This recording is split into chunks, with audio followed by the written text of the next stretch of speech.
Hello friends, welcome back to the YouTube. Now we are going to learn advantages of e-commerce.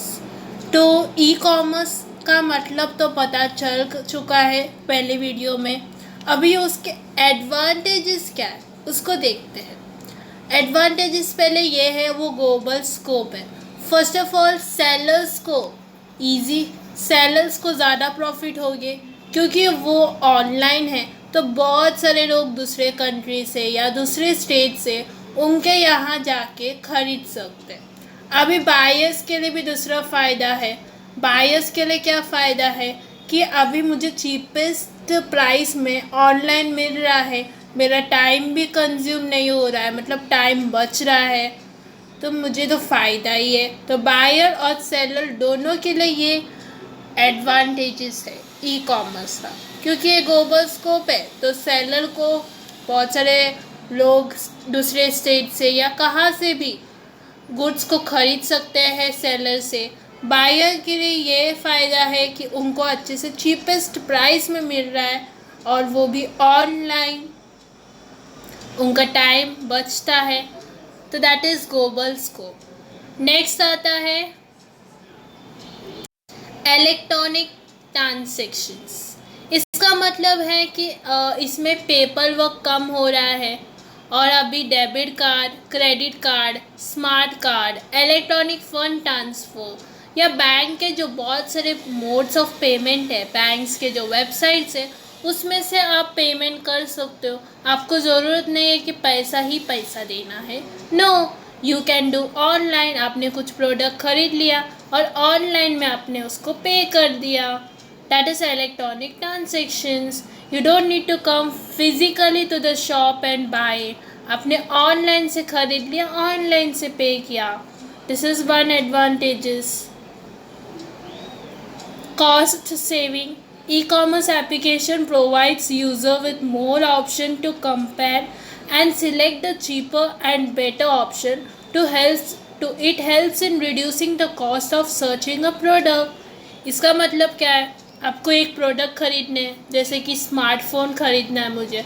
अभी मैं हर दुकान में जाके price देखूँगी फ़ोन का, ये शॉप में इतना चीप है, वो शॉप में ये चीप है। इसमें मेरा टाइम बहुत जाता है। और कोई कोई दुकान आपको एक ही फ़ोन दिखाते हैं, बोलते हैं कि ये मस्त जाता है, ये मस्त जाता है। तो आपके पास ऑप्शन नहीं होते कि मैं ये सिलेक्ट करूँ या वो। बट जब आप ऑनलाइन करते हो, ऑनलाइन में आप डायरेक्टली फ़ोन में आप वेबसाइट डालोगे, उसमें आपको क्या चाहिए वो डालोगे, बहुत सारे ऑप्शन आते हैं स्मार्टफोन का।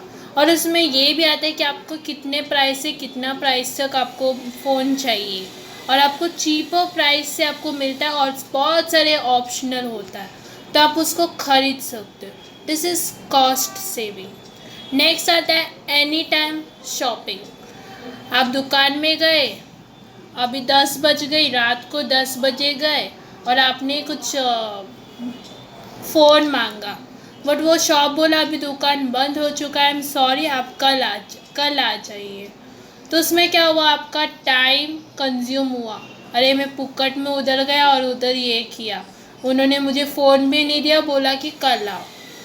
तो इसमें क्या होता है, जितना घंटा आपको टाइम दिया है उतना ही करना, उतना ही बजे आपको आके फ़ोन ख़रीदना है, जो भी ख़रीदना है वो ख़रीदना है। वो ट्रेडिशनल कॉमर्स में आता है। ई कॉमर्स में ऐसा नहीं। ई कॉमर्स में आप कभी चाहिए तब भी जाके आप फ़ोन ख़रीद सकते हो ऑनलाइन। यस फ्रेंड्स, आप रात को 3 बजे भी आप ख़रीद लोगे ना, आपको लैपटॉप नहीं बोलेगा या वेबसाइट नहीं बोलेगा कि कल आ जाओ। आप कभी चाहिए तभी खरीद सकते हो। This is one advantages. No intermediates. Electronic commerce allows the customer and the business to be touch directly without any intermediates. इसका मतलब क्या, फॉर एग्ज़ाम्पल आप दुकान में गए कुछ खरीदने के लिए, उसके मालिक बैठे थे, आपने बोला मुझे फ़ोन चाहिए। अभी वो क्या बोलेगा कि वो इंसान के पास जाओ, वो आपको फ़ोन दिखाएगा। अभी आप उधर गए, उधर फ़ोन देखा, आपको अच्छा लगा, आपने उसको क्या बोला, इसका प्राइस कितना है, वो क्या करेगा, वो मालिक को पूछेगा और फिर आपको बताएगा। इसमें बहुत सारे टाइम लेता है। तो इससे क्या, कभी कभी तो वो खुद का प्राइस भी बोल देता है। तो क्या उससे अच्छा क्या है, अरे यार इससे अच्छा तो मैं ऑनलाइन में जाती, ओके, ऑनलाइन में जाती और वेबसाइट में जाती और मैं उसमें लिख देती क्या चाहिए और मुझे बहुत सारे गुड्स मिल जाते, मैं डायरेक्ट ही खरीद सकती हूँ। Okay, this is no intermediates, इसमें बीच में कोई भी पर्सन नहीं आता है। Public service, e commerce helps the government to deliver the public services such as healthcare, education, social services at reduced cost in an improvement manner। अभी देखो आपको कुछ भी बनाना है, आधार कार्ड हो या पैन कार्ड हो, आप ऑनलाइन से कर सकते हो। ऑनलाइन हैव मेड ईजी, ये रहा, इसको कहते हैं पब्लिक सर्विसेज। ई कॉमर्स ने अभी गवर्नमेंट को ईजी किया है और पब्लिक सर्विस देना। ऑनलाइन से हम हेल्थ केयर सर्विस ले सकते हैं, एजुकेशन ले सकते हैं, बहुत सारे सोशल सर्विस ले सकते हैं। This are the advantages of e commerce. Now what is this advantages of e commerce? Setup cost. अभी देखो कभी कभी क्या होता है कि आपका जो कार या कुछ आपने ऑनलाइन से ख़रीद लिया, ओके, और वो उसका मेंटेनेंस करने के लिए कभी कभी एक्सपेंसिव होता है पे करना, ओके, उनको पैसे देने पड़ते हैं, जो पे करते हैं वो जो रिपेयर करते हैं उनके थोड़े पैसे देने पड़ते हैं। सेलर के लिए भी वो डिसएडवांटेजेस है कि जो हायर एम्प्लॉयज़ है जो रिपेयर करते हैं, जो मेंटेन करते हैं, उनको सैलरी देनी पड़ती है। This is setup cost. Next है फिजिकल प्रेजेंस। इसका मतलब क्या, आपने कुछ गुड्स ऑनलाइन ख़रीद लिया और गलती से कुछ उसमें फॉल्ट आया, तो इसमें क्या होता है, हम टच करके नहीं देख सकती है कैसा है गुड्स को। ट्रेडिशनल कॉमर्स जब हम फिजिकली जाते हैं दुकान में तो हम प्रोडक्ट को हाथ लगा के देख सकते हैं, बट ऑनलाइन में ऐसा नहीं। सिक्योरिटी, कभी कभी बहुत सारे क्रेडिट कार्ड ट्रैप हो जाते हैं, बहुत सारे सिक्योरिटीज़ के फॉल्ट हो जाते हैं, तो this is one disadvantages. Next is good delivery.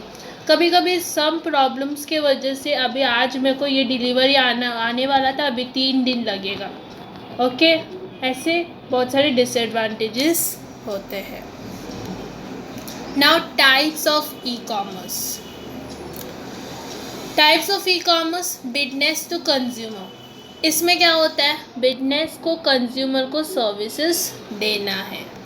यह आपको ईजिली पता है कि बिजनेस प्रोडक्ट्स को डायरेक्टली कंज्यूमर्स को बेचता है, उसको कहते हैं बिजनेस टू कंज्यूमर।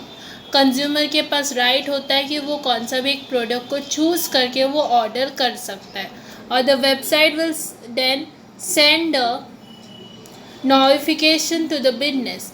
अभी मैं कुछ ख़रीद लिया, वेबसाइट में मैंने एक गुड को ऑर्डर किया, तो वो है ना बिजनेस को नोटिफिकेशन देगा कि इस बंदे ने इस गुड्स को ऑर्डर किया है, और वो बिजनेस वो गुड्स को अरेंज करके उनके डिलीवरी कर लेगा। This is B2C। एग्जाम्पल है अमेज़ॉन, फ्लिपकार्ट। नेक्स्ट आता है business to business. In this B2B model, business to business मतलब बिजनेस ने बिजनेस को सर्विसेज दिया। फॉर एग्जांपल मेरा बिजनेस है, ओके, प्रिंसेस नायक शॉप है, टीवी का शॉप है। अभी टीवी के शॉप में मेरा लीकेज हो रहा है, ओके, तो मैं अभी क्या करूँगी, दूसरे शॉप में जाके मैं सर्विसेज लूँगी कि लीकेज प्रॉपर कर दूँगी। So this is business to business, okay, आपको ये समझा होगा। In this B2B model, business sell its product to intermediate buyer who then sell the product to the final consumer। इसमें क्या होता है, फॉर एग्ज़ाम्पल आपने होलसेलर और रिटेलर को तो सुनना ही होगा। अभी मैं बिजनेसमैन हूँ, मैंने ये गुड्स को होलसेलर को भेजा बल्क में। होलसेलर वो होता है जो बल्क में गुड्स को ख़रीदता है। होलसेलर ने क्या किया, रिटेलर को भेजा, और रिटेल ने क्या किया, कस्टमर को बेच दिया। तो कभी कभी ऐसे भी होते हैं। सो ये business to wholesaler, wholesale to retailer क्या हुआ, बिजनेस टू बिजनेस, ओके। इसमें एग्जांपल दिया है network provider. Consumer to consumer, इसमें क्या होता है? ओके, कंज्यूमर टू कंज्यूमर, इसमें क्या होता है?